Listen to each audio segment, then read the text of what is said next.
the session. Let me just. Yes, ma'am.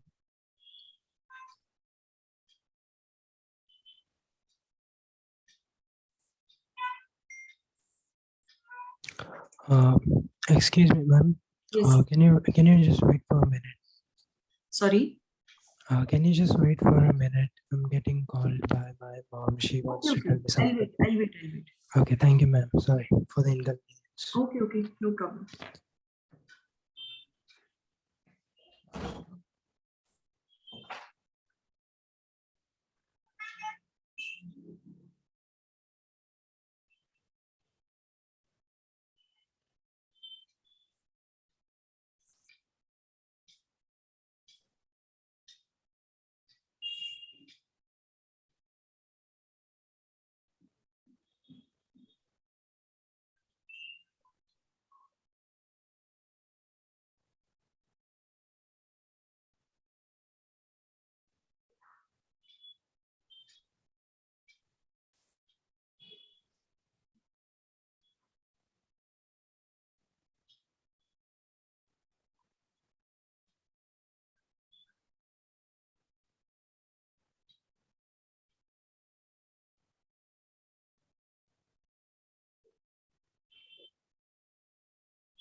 Yes, ma'am. I'm back. Okay. Let's start. Okay, so last time हमने respiration start किया था. Meaning of respiration is energy production. So plant में energy produce करने के लिए कौन-कौन से step by step methods होते हैं वो हमने ध्यान दिए. टोटल 4 पार्ट्स में वैसे तो इन जनरल हमने डिवाइड किया था एरोबिक एंड एनारोबिक, यानी जहां पे ऑक्सीजन की रिक्वायरमेंट है एंड जहां पे ऑक्सीजन की रिक्वायरमेंट नहीं है. इन 2 कैटेगरीज में रेस्पिरेशन को हमने ओवरऑल डिवाइड किया था, जिसमें कि मैंने एरोबिक के तीनों फर्स्ट 3 टाइप्स मैंने एक्सप्लेन कर दिए थे. Glycolysis, that is breaking of glucose into pyruvate. Then acetylation यानी एसिटाइल कोएंजाइम ए, उसका एडिशन टू द पायरुवेट. तो अगर ऐसा होता है तो इस कंडीशन में डीकार्बोक्सिलेशन हो जाता है. और ये दोनों ही स्टेप जो होते हैं ये साइटोप्लाज्मा में होते हैं. इट मींस कि ग्लूकोज जब ब्रेक डाउन होगा तो आपको जब पायरुवेट मिलेगा, तो pyruvate is a 3 carbon compound, और उसके बाद जब उसका एसिटाइलेशन कराते हो यानी एसिटाइल को ए के साथ ऐड करवाते हो, तो इस कंडीशन में एक बहुत ही इंपॉर्टेंट चीज होती है, दैट इज डीकार्बोक्सिलेशन. डीकार्बोक्सिलेशन जब होगा यानी एक CO2 मॉलिक्यूल इवॉल्व होगा और exactly pyruvate plus acetyl co ए एक कॉम्प्लेक्स बना लेंगे, 2 कार्बन कंपाउंड कॉम्प्लेक्स, और इवॉल्व किया CO2. ये जो पर्टिकुलर प्रोसेस हो रहा है, this is happening occurring at the periphery of mitochondria.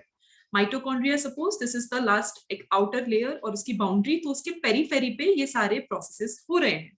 Because immediately after that इस कॉम्प्लेक्स को यानी 2 कार्बन कंपाउंड को कहां पे आना पड़ेगा, 2 कार्बन कंपाउंड को इनसाइड माइटोकॉन्ड्रिया इनवाइट कर दिया जाएगा. जैसे ही वो अंदर आएंगे तो acetyl co A, it means जो कोएंजाइम के साथ कॉम्प्लेक्स बनाया है उनके साथ रिएक्ट करेगा ऑक्सैलो एसिटिक एसिड या oxaloacetate, and it will start the Krebs cycle. ये नॉर्मल चीज थी. क्रेब्स साइकिल होगा, then there will be citrate. मैं बस आपको ब्रीफली बता रही हूँ ताकि आपको आइडिया हो जाए कि एग्जैक्टली हम कहाँ पे थे, एग्जैक्टली कौन से पॉइंट पे पढ़ रहे थे. आइसोसिट्रेट के बाद ऑक्सैलो सक्सिनेट. आपकी एनसीईआरटी में बहुत ही कम कंपोनेंट्स एंड बहुत कम मॉलिक्यूल्स है दिए हुए हैं. दैट्स व्हाई मैं आपको कुछ इंटरमीडिएट मॉलिक्यूल्स एक्स्ट्रा बता रही हूँ ताकि आपको ये पता चले कि एग्जैक्टली कहाँ पे कार्बन डाइऑक्साइड लूज हो रहा है, कोई एनर्जी मॉलिक्यूल बन रहा है या फिर नहीं बन रहा है.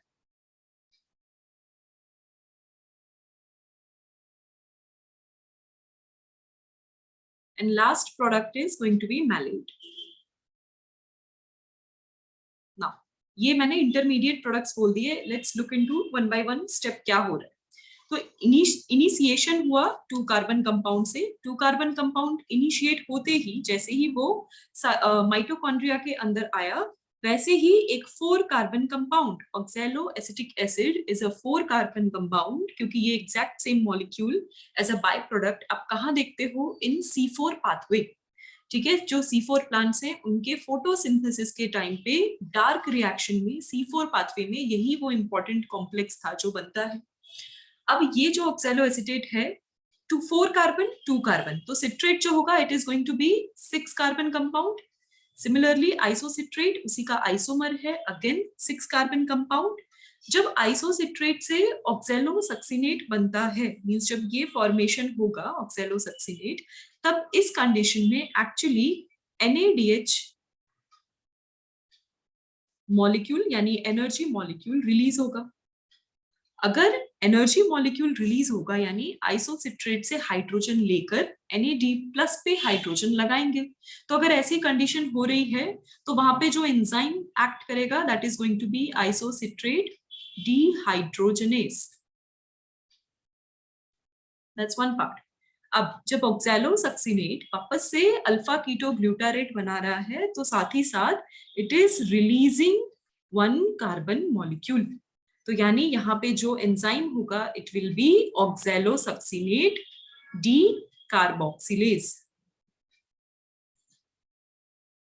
ये उसका एंजाइम होगा. और CO2 बाहर इवॉल्व करवाया. जब CO2 इवॉल्व हुआ, सो दिस वाज 6 कार्बन, तो यहाँ पे अब क्या हो जाएगा, 5 कार्बन कंपाउंड स्टार्ट हो जाएगा. अब अल्फा कीटो ग्लूटारेट पे 5 कार्बन कंपाउंड है, देन सक्सिनिल को A. जब ये कंडीशन, ये प्रोडक्ट बन रहा होता है, तब एक और एनर्जी मॉलिक्यूल रिलीज होता है, प्लस साथ ही साथ एक CO2 भी रिलीज हो रहा है. अगर CO2 रिलीज हो रहा है तो hormone, sorry, the enzyme which is participating that is alpha keto glutarate dehydrogenase. You have to focus on the energy molecule. So dehydrogenase हुआ, उसके बाद सक्सिनेट. सक्सिनेट के टाइम पे one more time energy molecule release होगा, GDP से GTP बनेगा. Similarly जब succinate fumarate में कन्वर्ट होगा, उस टाइम पे एक और एनर्जी, हायर एनर्जी मॉलिक्यूल बनेगा FAD से FADH2. एंड देन फ्यूमरेट के साथ वाटर मॉलिक्यूल ऐड होके जब मैलेट बनाएंगे, सो मैलेट से ऑक्सैलो एसिटेट बनने में एक और बार आपको one more time you are going to get NADH. So ये पूरे प्रोसेस में मैंने बस आपको इनिशियल एग्जांपल दिया कौन कौन से एंजाइम्स हैं. Similarly you have to consider कि यहाँ पे क्या होगा. जैसे यहाँ GDP से GTP बना यानी इनऑर्गेनिक फॉस्फेट लगा, सो यहाँ पे क्या होगा, विच एंजाइम, काइनेज, फॉस्फोकाइनेज बोल सकते हो. सो दैट इज पार्टिसिपेटिंग. जहाँ पे भी हाइड्रोजन, सपोज अभी फ्यूमरेट है, यहाँ पे क्या बोलते हैं कि मैलेट पे उसे कन्वर्ट करना है, तो सिंपली यहाँ पे जो एंजाइम होगा that is going to be fumarase, जो उस पे एक्ट करने वाले. बाकी जो FADH NADH के टाइम पे जो एंजाइम्स होंगे they are going to be always dehydrogenase.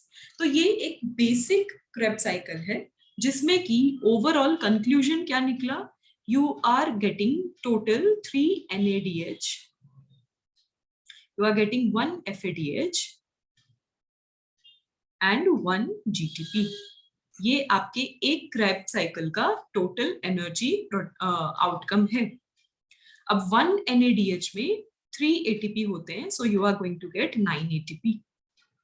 Similarly 1 FADH में 2 ATP होते हैं, hence 2 ATP, and GTP is always equivalent to ATP, so 1 ATP.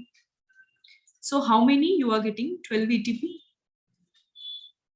ये आपका टोटल एक क्रेब साइकिल से आपको मिल रहा है.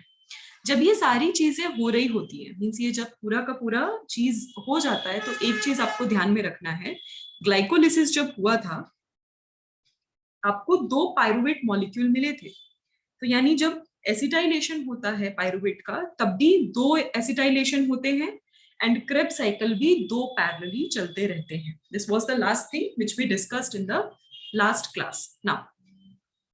अब जो आज आपको समझना है व्हाट नेक्स्ट। अभी क्रेब्स साइकिल हो गया, यानी जितना एनर्जी बनना था, प्रोड्यूस होना था, that has been done, but justification अभी तक नहीं हुआ। जस्टिफिकेशन इन द सेंस कि अब वो जो भी इलेक्ट्रॉन्स जो एनर्जी मिले हैं उनका अब एग्जैक्टली होना क्या है।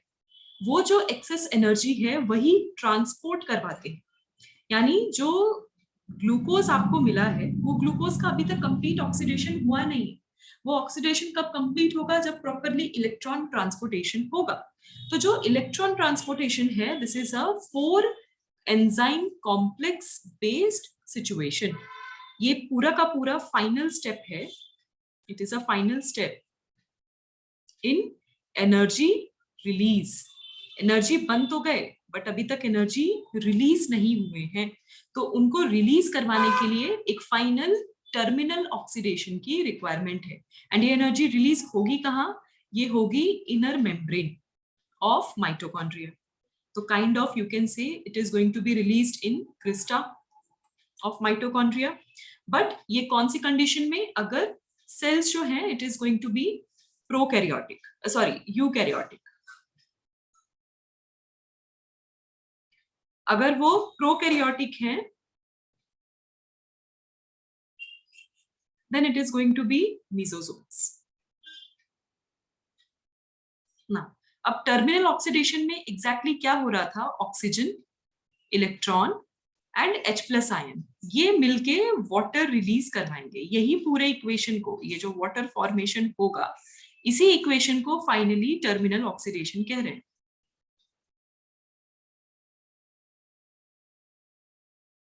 अब ये सारी चीजें जब होती हैं, यानी ये पूरा प्रोसेस जब हो रहा है, यहाँ पे 4 कॉम्प्लेक्स एंजाइम बेस्ड कॉम्प्लेक्स काम करते हैं, उनका इन्वॉल्वमेंट है। अब क्या क्या है एग्जैक्टली, कौन कौन से कॉम्प्लेक्स में क्या क्या हो रहा है, लेट्स लुक इनटू दैट। जो फर्स्ट है यानी कॉम्प्लेक्स 1, अब उसका मेन काम क्या है? उसका मेन काम है इलेक्ट्रॉन को ट्रांसफर करना, इलेक्ट्रॉन को ट्रांसफर करवाना from NADH to coenzyme Q। ठीक है, कोएंजाइम Q यानी NADH से इलेक्ट्रॉन लिया और कोएंजाइम को दिया। उसके बाद इसके साथ साथ अगर इलेक्ट्रॉन ये दे रहे हैं तो दूसरी तरफ उनको प्रोटॉन पंप इनिशिएट करवाना पड़ेगा। सो ये प्रोटॉन पंप स्टार्ट करवाएंगे इनटू इंटर मेम्ब्रेन, यानी आउटर और इनर मेम्ब्रेन के बीच वाले स्पेस में। और ये पूरे के पूरे प्रोसेस मींस ये जो चीजें हो रही हैं, so the enzyme which is going to look after that is NADH dehydrogenase. ये कॉम्प्लेक्स 1 की रिस्पॉन्सिबिलिटी है, वो पूरा का पूरा कर रहा है। Next is about complex 2। अभी जो सेकंड कॉम्प्लेक्स है ये सक्सिनेट ऑक्सीडेशन करवा रहा है, यानी इसका भी काम है कि इलेक्ट्रॉन को ट्रांसफर करना सक्सिनेट मॉलिक्यूल से, या सक्सिनिक एसिड आप कह लो। सक्सिनेट ऑक्सीडेशन हो रहा है जिसमें अगेन इलेक्ट्रॉन को मूव करवा रहे हैं कोएंजाइम Q से। सो इलेक्ट्रॉन मूव किया, यहाँ पे गया। अब इस पूरी चीज में जो एनर्जी मॉलिक्यूल यूज होगा that is going to be FAD, plus along with that iron and sulphur based protein help करेंगे मीडिएट करने के लिए। अब याद करना है क्या चीज ध्यान में रखनी है, जैसे फोटोसिंथेसिस के टाइम पे केमी ऑस्मोटिक हाइपोथेसिस था, एग्जैक्टली ये भी और कुछ नहीं केमी ऑस्मोटिक हाइपोथेसिस ही है। बट ये उस टाइम पे वो क्लोरोप्लास्ट की कंडीशन थी, इस टाइम पे ये माइटोकॉन्ड्रिया की कंडीशन है। अब ये चीज हो गया, इसके बाद आया आपके पास थर्ड कॉम्प्लेक्स। अब जो कॉम्प्लेक्स नंबर 3 है,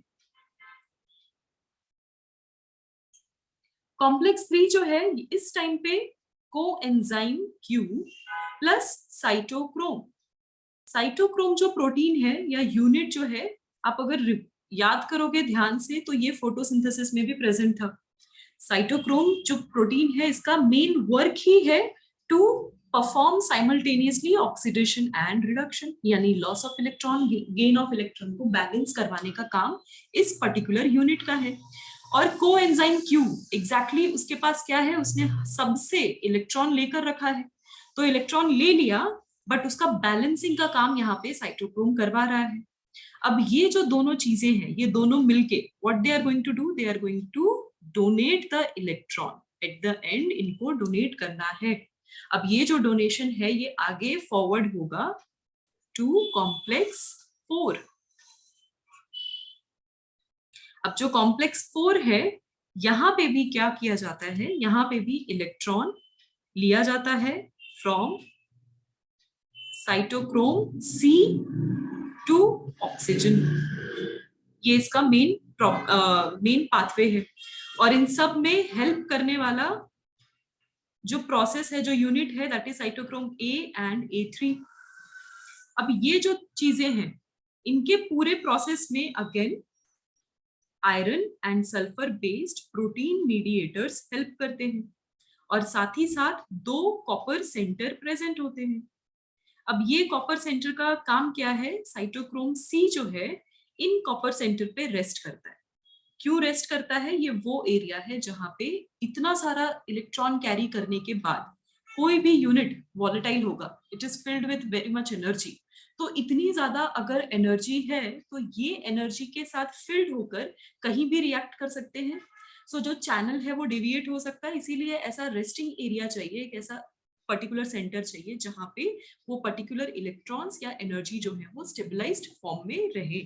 तो ये जो चीजें होगी, ये पूरा का पूरा प्रोसेस जो होगा, इसी को बोलते हैं टर्मिनल ऑक्सीडेशन। अब मैं ये चीज क्यों बोल रही हूँ, ये कोई इलेक्ट्रॉन ट्रांसपोर्ट सिस्टम ये सबसे लास्ट में नहीं होता, ये साइमल्टेनियसली जब पूरा ग्लाइकोलिसिस, एसिटाइलेशन, क्रेब साइकिल, जब ये सारी चीजें चल रही हैं, तो उसी कंडीशन में, उसी में जब आप केमिकल प्रोडक्ट्स का फॉर्मेशन कह रहे हो, एक फॉर्म से दूसरे फॉर्म पे जब चेंज हो रहा है, उसी टाइम पे ये इलेक्ट्रॉन सिस्टम भी पैरेलली चलता रहता है। क्योंकि यहीं पे जो यूनिट्स हैं, यानी जैसे साइटोक्रोम C, कोएंजाइम Q या उनके हेल्पिंग यूनिट्स A, तो ये जो यूनिट्स हैं, इन्हीं का इलेक्ट्रॉन का लेन देन चलता आता है। और यही लेन देन की वजह से क्या होगा, कहीं पे इलेक्ट्रॉन का ग्रेडियंट बनेगा, कहीं पे प्रोटॉन का ग्रेडियंट बनेगा। जब प्रोटॉन का ग्रेडियंट बन जाता है तो NADH और FADH जैसे मॉलिक्यूल्स बनते हैं। जब इलेक्ट्रॉन डोनेट होता है तब ऑक्सीडेशन प्रोसेस फुलफिल किया जा रहा है। तो ये पूरे के पूरे कंडीशन को ही इलेक्ट्रॉन ट्रांसपोर्ट सिस्टम कहते हैं। ओके, और जब ये पूरा का पूरा इलेक्ट्रॉन जो है जब आगे एक्साइट होगा और हेल्प करेगा, तो किस में हेल्प करेगा, इन फॉस्फोराइलेशन।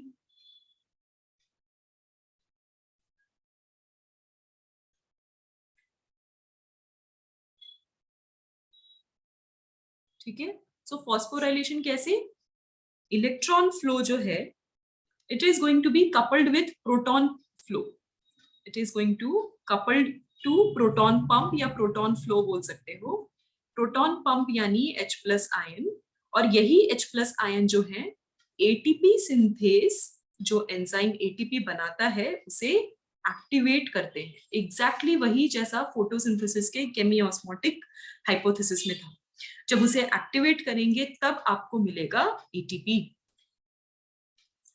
जो ATP बनेगा, यानी ये पूरा का पूरा ATP बनता है, तो वो एंजाइम एक्ट कैसे करते हैं, तो जो ATP सिंथेज है ये 2 पार्ट्स में डिवाइडेड होता है। There is 2 parts, F0 plus F1। There is a diagram in your book also, आपको अगर आपने ध्यान से देखा होगा तो F0 एंड F1 जो ये पर्टिकुलर पोर्शन है, F0 जो है वो इनर प्रोटीन है, 2 स्मॉल मींस 2 प्रोटीन का कॉम्प्लेक्स से पूरा का पूरा एक एंजाइम बनता है। अब वो क्या करता है, जो F0 एरिया है ये इनर लेयर है, तो वो इनर चैनल बनाता है। ये इनर प्रोटीन है, ये पाथवे बनाएंगे या फिर कह लो चैनल बनाएंगे।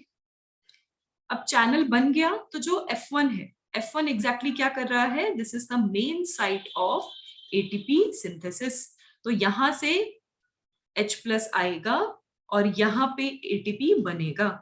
क्यों ATP बनेगा, क्योंकि दिस इज द प्लेस जहां पे इनऑर्गेनिक फॉस्फेट ऐड होता है या एक्यूमुलेट होता है। So this is the whole process electron transport system. क्योंकि बच्चे हमेशा कंफ्यूज हो जाते हैं, उनको समझ में नहीं आता कि इलेक्ट्रॉन ट्रांसपोर्ट सिस्टम है क्या। इलेक्ट्रॉन ट्रांसपोर्ट सिस्टम का मीनिंग है जो सारे केमिकल रिएक्शंस आपने पढ़े, ग्लाइकोलिसिस हो चाहे वो क्रेब्स साइकिल हो, स्पेशली क्रेब्स साइकिल के अंदर।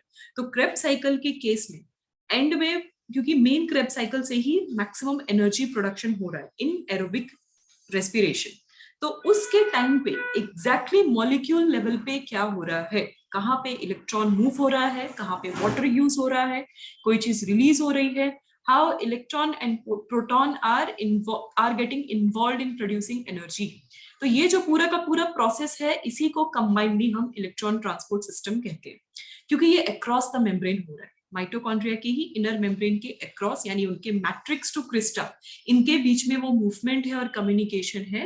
दैट्स वाई ये पूरा का पूरा चैनल और सिस्टम इस लेवल पे समझना जरूरी है। Everyone understood? Pankaj, I received your message बच्चे, आपको आपका इंटरनेट वगैरह हो गया सही? नहीं मैम, अभी खत्म ही होने वाला है। ओके ओके, डोंट वरी, ये पूरा रिकॉर्ड हो रहा है।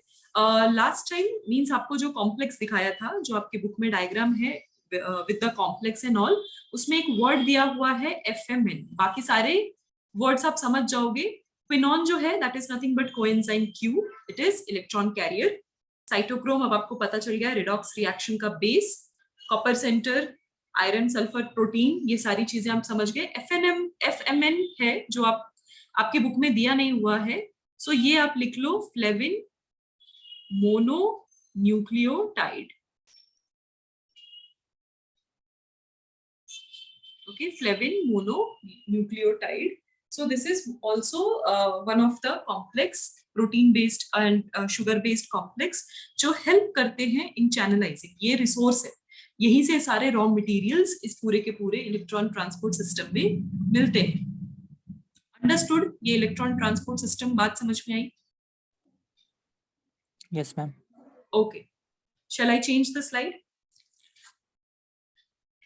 Yes ma'am. Okay, so last time हमने क्या देखा था, ओवरऑल कितना एटीपी प्रोड्यूस हुआ, उसका एक बैलेंस शीट अब टोटल देख लेते हैं, शायद अब समझ में आएगा। बैलेंस शीट देख लेते हैं कि एग्जैक्टली क्या क्या बनेगा। तो पहला प्रोसेस है ग्लाइकोलाइसिस। ग्लाइकोलाइसिस के कंडीशन में जो एटीपी था वो टोटल कितना बना था, नेट एटीपी हमारे पास 2 एटीपी आया था, और साथ ही साथ 2 NADH बने थे,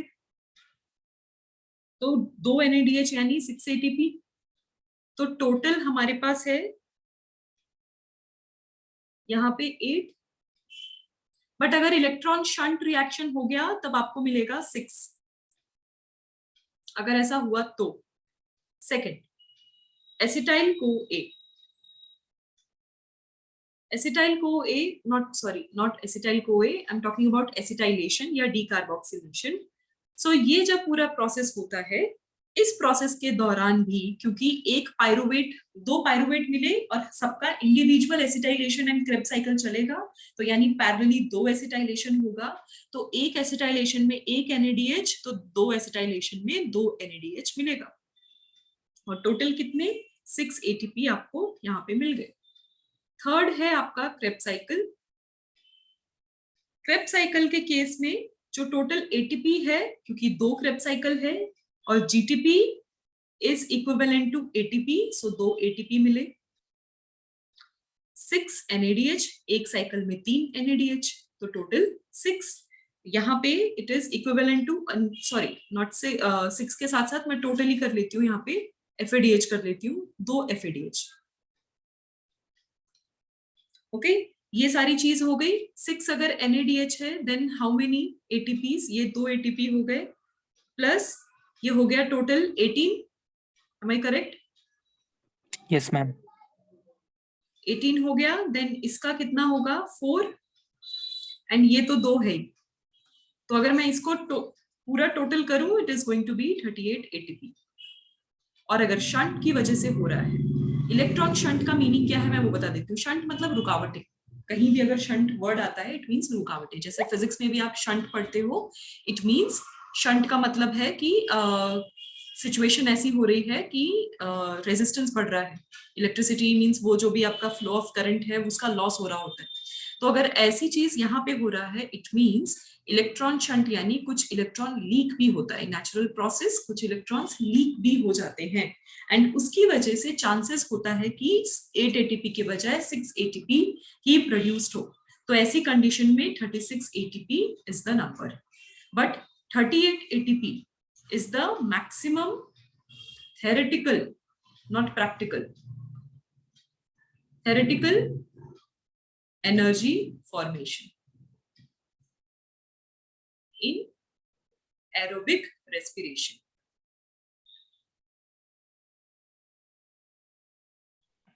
Okay, this is one of the situation. ये हो गया आपका ओवरऑल बैलेंस शीट, जिसमें कि हमने ये देख लिया कि एरोबिक रेस्पिरेशन में कितनी एनर्जी प्रोड्यूस हो रही है और क्या क्या बन रहा है. मैम यस, मैम ये इलेक्ट्रॉन शंट और जो रेस्पिरेटरी शंट होता है वो इक्वल है क्या? रेस्पिरेटरी शंट मींस आप ह्यूमन रेस्पिरेटरी शंट की बात कर रहे हो? हाँ यस मैम. जो ह्यूमन में रेस्पिरेटरी शंट है वो इससे रिलेटेड है ना, वो टोटल जो हमारा ब्लड सर्कुलेशन है उसमें 2% हमारे टोटल ब्लड का वो हो जाता है गैसियस एक्सचेंज में, जो पार्टिसिपेट नहीं करते, क्योंकि हाँ. फिजियोलॉजिकली एनाटॉमिकल ग्लिच की वजह से ऐसा होता है कि फिजियोलॉजी की वजह से जो बाकी 2% ब्लड है वो टुवर्ड्स वेन्स की तरफ चले जाते हैं, ऐसा हो जाता है. तो वो अलग हो गया, वहां पे गैसियस एक्सचेंज ही नहीं हो रहा. ये हम बात कर रहे हैं ऑक्सीडेशन के टाइम पे. ये वाला रेस्पिरेशन का मीनिंग क्या है कि ये पूरा ऑक्सीडेशन हो रहा है ग्लूकोज का. सो माइटोकॉन्ड्रिया में क्या हो रहा है, रिमाइंड यू, यही वो ये हमारे बॉडी में भी होता है. हमारे में भी तो 38 ATP बनेगा ना जब एरोबिक रेस्पिरेशन करेंगे, तो हम भी एरोबिक ही करते हैं माइटोकॉन्ड्रिया में. सेम वही ग्लूकोज है जिसका ऑक्सीडेशन होगा, यही सारी चीजें चलती हैं. ये पूरा एनिमल सेल में भी चलता है. तो जब एनिमल सेल में चलता है तो उनमें भी theoretically maximum number of ATP which is produced, that is 38. तो हमारे में भी इलेक्ट्रॉन शंट है, ऑलरेडी है. अंडरस्टैंड? बट जो आप कह रहे हो रेस्पिरेटरी शंट, वो concept of respiratory shunt that is different, वो अलग है. मैम एग्जैक्टली वो जो 2 ATP कम हो रहे हैं वो जा का रहे हैं फिर? बच्चे इसका ना आगे आपको बहुत सारे लिस्ट ऑफ केमिकल रिएक्शंस हैं. मींस आपके लेवल पे तो आपको नहीं पढ़ना बायोकेमिकल रिएक्शंस, बट वो जो लॉस ऑफ इलेक्ट्रॉन जो आप समझ रहे हो मींस कि वो यहाँ वहां लॉस हो जाते हैं. Means may be because of the gradient वो मैट्रिक्स के बाहर चले जाते हैं, क्रिस्टा के बाहर चले जाते हैं मैट्रिक्स में, या फिर ऑल टुगेदर माइटोकॉन्ड्रिया के ही मेम्ब्रेन के बाहर चले जा रहे हैं इन द साइटोप्लाज्मा. तो अगर वो उस रिएक्शन की लोकेशन से कहीं और चले गए, चाहे टेम्पररी से, तो वो क्या होगा, उसी को लॉस ऑफ इलेक्ट्रॉन बोलते हैं. तो अगर ऐसा होता है तो वही जो इलेक्ट्रॉन ट्रांसपोर्ट सिस्टम होगा उसमें शायद राइट एटीपी सिंथेसिस ना हो पाए. अगर राइट एटीपी सिंथेसिस नहीं हो पाया या कुछ नहीं हुआ तो नंबर ऑफ एटीपीज जो है ये कम भी हो सकते हैं. This is the maximum number, but it doesn't mean कि एटीपी सॉरी एरोबिक रेस्पिरेशन में हमेशा इतना ही होगा. कभी कभी कम भी हो सकता है. It is going to be lower than that. This is always going to be the maximum number. Yes ma'am. Okay. ये मैं change कर दूं slide? Yes ma'am.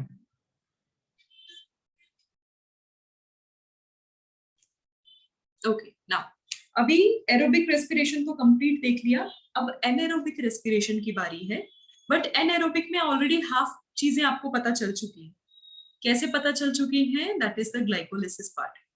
जो ग्लाइकोलाइसिस है यानी ग्लूकोज का जब ब्रेकडाउन हुआ और वो पायरुवेट में कन्वर्ट हुआ, तो इस पूरे प्रोसेस में एक्चुअली ऑक्सीजन की कोई रिक्वायरमेंट नहीं है.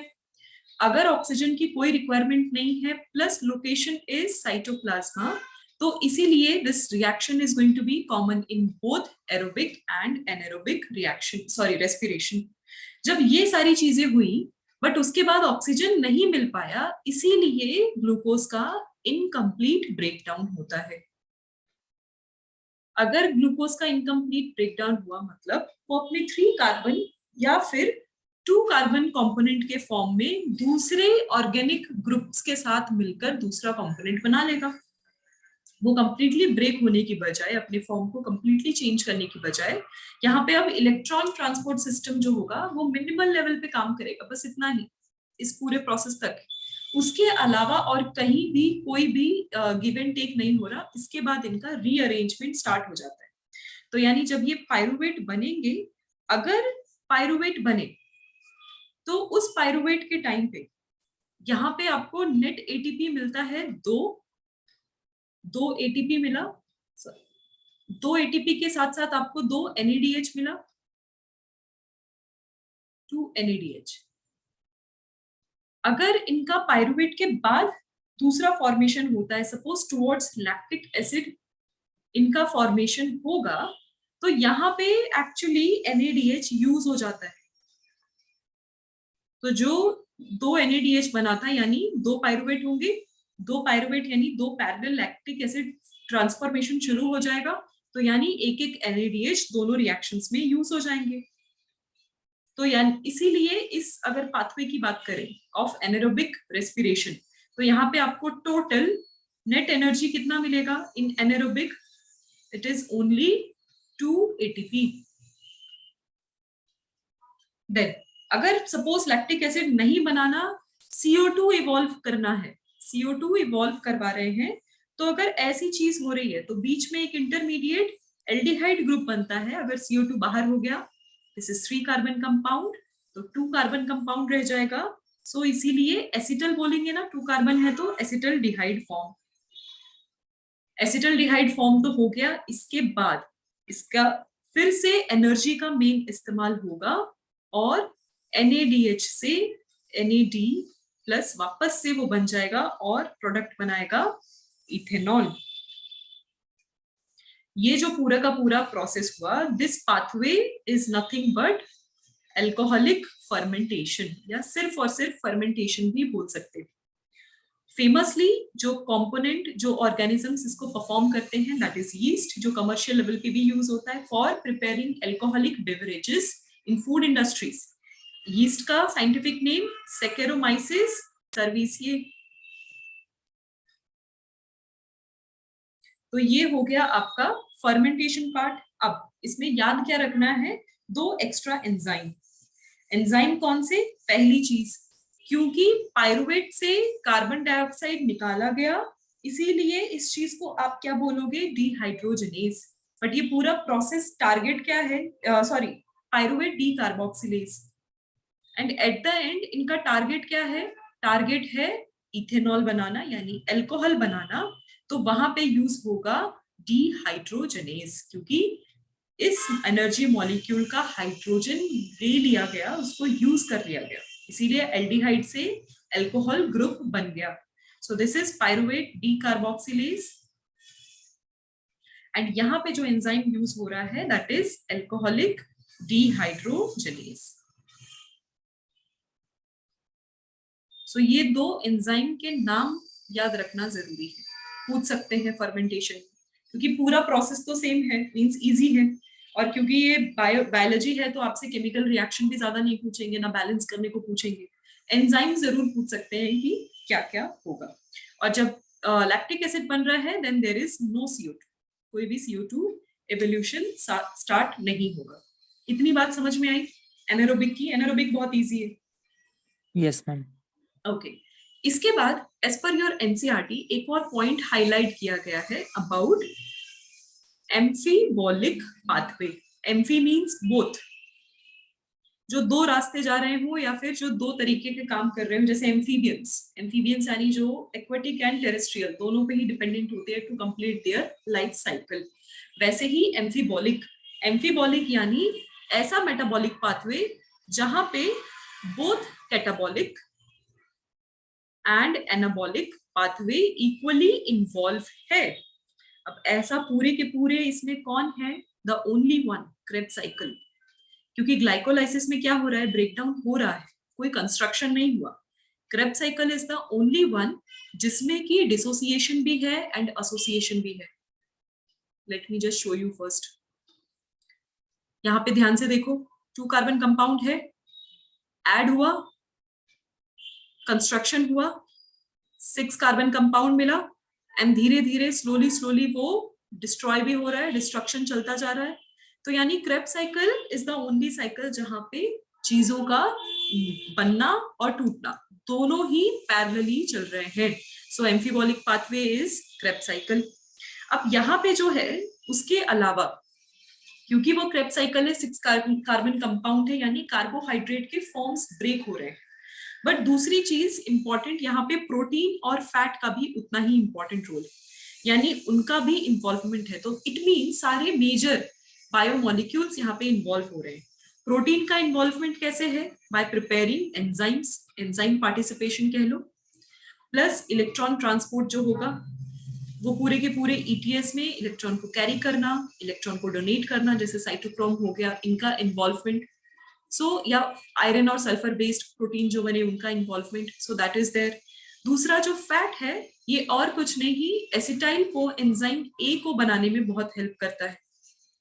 जो फर्स्ट स्टेप है क्रेब्स साइकिल का, मींस जो कॉम्प्लेक्स एंटर होता है इनसाइड माइटोकॉन्ड्रिया। तो ये जो पूरे के पूरे प्रोसेसेस बनते हैं इसी को हम बोल रहे हैं एम्फीबॉलिक पाथवे। इतना ही आपके एनसीईआरटी में गिवन है और फिलहाल के लिए अभी इतना ही पढ़ो, इससे ज्यादा कभी इसमें क्वेश्चंस भी नहीं आते। बस ध्यान रखना है एग्जाम्पल इज क्रेब्स साइकिल, क्यों है वो रीजन समझना है, and how all the molecules are important, इनका इंपॉर्टेंट रोल कैसा है। ओके, इतनी बात समझ में आई? Both of you? Yes ma'am. Okay, Yes, ma'am. अगर इतना समझ में आया तो लास्ट सेगमेंट हमारे पास एक चीज का रह गया है, that is only respiratory quotient. अब रेस्पिरेटरी कोशेंट तो बहुत इजी है, याद आ गया होगा, it is nothing but the ratio of total volume of CO2 evolved and volume of O2 consumed. बस इसका ही रेशियो होता है रेस्पिरेटरी कोशेंट।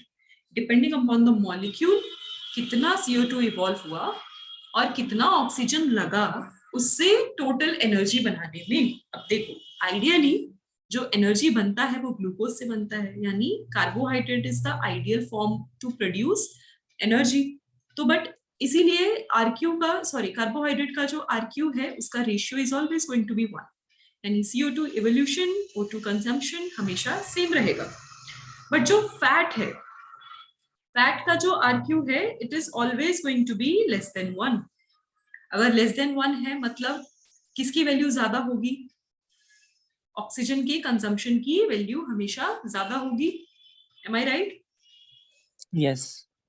और जो प्रोटीन है, अगेन प्रोटीन में भी ऑक्सीजन के कंजम्पशन की वैल्यू स्लाइटली ज्यादा होगी, क्योंकि बहुत स्लाइट ज्यादा होगी, इसीलिए आरक्यू की वैल्यू इसमें होती है 0.9। सी 0.9 और 1 में कितना ही फर्क होता है, 0.1 का फर्क होता है।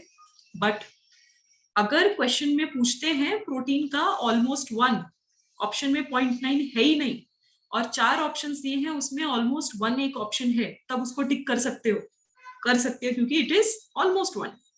बट अगर ऑप्शन में दे दिया अब 0.9 तो हमेशा वही टिक करके आना। बट अगर क्वेश्चन ऐसा स्टेटमेंट्स लिखते हैं, अगर थ्योरेटिकल स्टेटमेंट है कि protein and carbohydrate RQ is same, no it is not same. So technicality पे आप लोगों को ध्यान रखना है, क्योंकि वो आपको ट्रिक कर रहे हैं, वो पूछ रहे हैं वो कहना चाह रहे हैं कि 0.9 और 1 सेम है। बट आपको भी पता है मैथमेटिकल अगर जाएं, ज्यादा टेक्निकल जाएं तो 0.9 और 1 तो कभी भी इक्वल नहीं थे। बट थ्योरेटिकल अगर हाइपोथेटिकली जाए या थ्योरेटिकल कंडीशन में देखें, ऑप्शन में आपको सब गलत दिया हुआ है, अब एक ही है जो सबसे कम गलत है, तो वही आपका राइट आंसर होगा। सो इस तरीके से इस चैप्टर से रिलेटेड क्वेश्चंस पे आपको थोड़ा सा फोकस करना है। इतनी बात समझ में आई सबको? Yes ma'am. मैम फैट का 0.7 होता है क्या? किसका? फैट का? हाँ 0.5 to 0.7।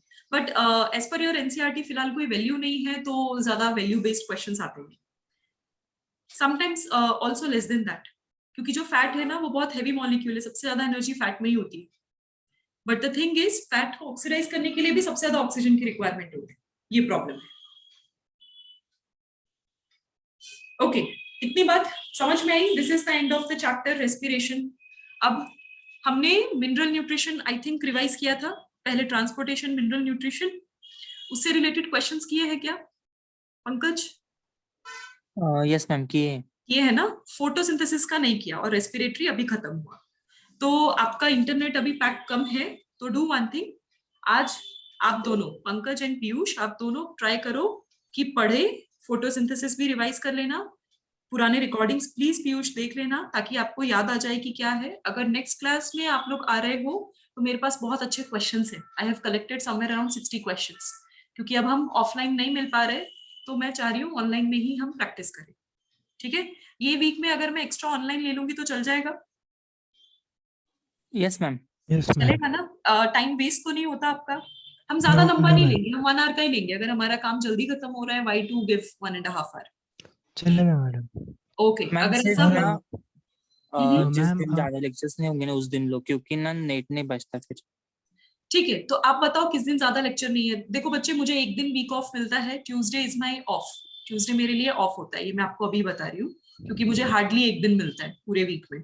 तो उसके अलावा आप बताओ वेडनेसडे टू संडे के बीच में कौन सा एक ऐसा दिन है जिस दिन आपके बिल्कुल लेक्चर्स नहीं है। मैम देख के सैटरडे बता दो एक मिनट। हाँ, सैटरडे आप लोग आपका चलेगा. देख लो। आप both of you message me, मुझे मैसेज कर दो कौन सा दिन है टाइम के साथ, मैं वो अनाउंसमेंट करवा दूंगी, ग्रुप मुझे में कौन डाल सा दूंगी। भी चलेगा मैडम. और वो 60 क्वेश्चंस के आप पीडीएफ भेज सकते हो. हाँ हाँ, पहले हम प्रैक्टिस करते हैं ऑनलाइन पहले सेशन में, उसी के लिए मुझे एक्स्ट्रा क्लास रखनी है। तो हम क्या करेंगे, वो 60 क्वेश्चंस रिवाइज करेंगे। मैं आपको 1 बाय 1 सारे क्वेश्चंस, आप ही रहोगे, आपको आंसर करना है, आपको अपना दिमाग लगाना है। नहीं आया तो मैं आपको एक्सप्लेन करूंगी, and and of the session में वो पीडीएफ आपको ग्रुप पे भेज दूंगी। Yes ma'am. और वो पीडीएफ इसीलिए बोला मैं क्योंकि अभी प्रीलिम्स वगैरह चालू है ना, तो मतलब मुझे राइट टाइम राइट राइट। मिलेगा या नहीं बट आई ऑलवेज इसलिए. सेंड, अगर आपके मॉड्यूल में से अगर मैं क्वेश्चंस नहीं लेती हूँ, मॉड्यूल के बाहर के क्वेश्चंस होते हैं, तो मैं हमेशा या पीडीएफ भेजती हूँ। बट अगर मॉड्यूल के ही क्वेश्चंस लिए होते हैं, क्योंकि कुछ कुछ चैप्टर्स ऐसे हैं जिनमें मॉड्यूल में ही बहुत ज्यादा क्वेश्चंस दिए होते हैं, बाहर जाने की ज्यादा जरूरत नहीं है, तो मैं वही क्वेश्चंस आपका रिविजन हो जाए, इसीलिए मैं उसके क्वेश्चंस भी डायरेक्टली लेती हूँ। तो जब अगर मैं उसके क्वेश्चंस ले रही हूँ, तब मैं पीडीएफ सेंड नहीं करती हूँ, क्योंकि वो तो ऑलरेडी है आपके पास। ओके, सो ठीक है, यस आप मैम. मुझे बताओ कौन सा दिन है जो आपके सबसे कम लेक्चर्स हो रहे हैं या कम आपका डेटा यूज हो रहा है। I will ma'am try Saturday. Saturday. हाँ यस मैम। ठीक है, सो इस सैटरडे ठीक है, दिन में 10 से 11 मॉर्निंग। हाँ कभी भी। ओके, प्रोबेबली शायद सैटरडे में भी मॉर्निंग फ्री हो सकती हूँ, आई एम नॉट श्योर, मेरे पास भी अभी पूरा टाइम टेबल नहीं है, क्योंकि अब फाउंडेशन का हमें पता नहीं होता, फाउंडेशन हमें फ्राइडे को पता चलता है। तो प्रोबेबली 10 to 11, तो आप लोग प्रिपेयर्ड रहो, मैं लिंक भेज दूंगी। तो यस मैम. फ्राइडे यस तक मैं मैम। अनाउंसमेंट भेज दूंगी, इंस्ट्रक्शंस, ठीक है। Ma'am yes ma'am. Sure. Photosynthesis और रेस्पिरेशन ना। हाँ, ये 2 चैप्टर तो पढ़ भी ठीक लो है। आप, ये दोनों चैप्टर, एंड अगर कोई डाउट है तो वो डाउट सेशन भी हो जाएगा हमारा। Yes ma'am. Yes ma'am. Okay, ठीक है, चलो, that's it for today. Bye everyone, have a ma'am nice bye. Day. Thank you.